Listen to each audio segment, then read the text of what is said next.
यानंतर आपल्या समोर व्यक्त होण्यासाठी मी बोलावतो आहे नांदेड जिल्हा महिला काँग्रेसच्या जिल्हाध्यक्ष सन्माननीय डॉक्टर रेखाताई चव्हाण। सर्वप्रथम मी सर्व महामानवांना या ठिकाणी नतमस्तक होते त्यांच्या ठाई आणि आजच्या कार्यक्रमाचे उद्घाटक माजी आमदार माननीय हनुमंत पाटील बेटमोगरेकरजी आणि माझ्यापेक्षा ज्ञानाने आणि मानाने मोठे असणारे माझे सर्व सहकारी आणि माझ्या समोर जे आहेत अखंड ऊर्जेचा स्रोत असणारे सर्व नवयुवक आणि नवयुवती। मला माहिती आहे आज आपण आपले मोटिवेशनल स्पीकर कागणे सरांना ऐकायला आला आहात।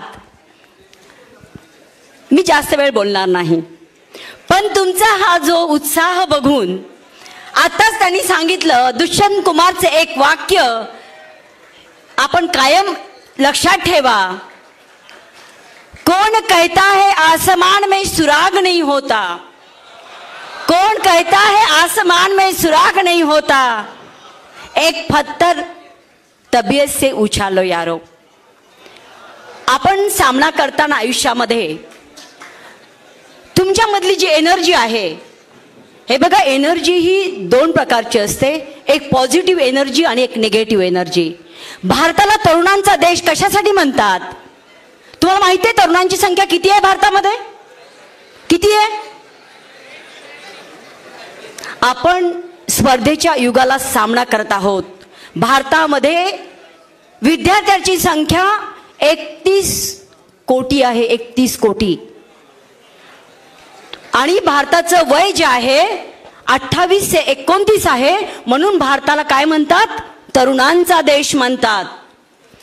आणि ह्या तरुणांची जी एनर्जी आहे ती योग्य मार्गाने वापरात यावी यासाठी या संकल्पनेतून आमचे बंधू राजेशजी पावडे आणि संगीताताई पावडे यांच्या संकल्पनेतून हा जो संवाद या ठिकाणी आयोजित केला आहे, या संवादासाठी आपल्याला सगळ्यांना आमंत्रित केलं आहे।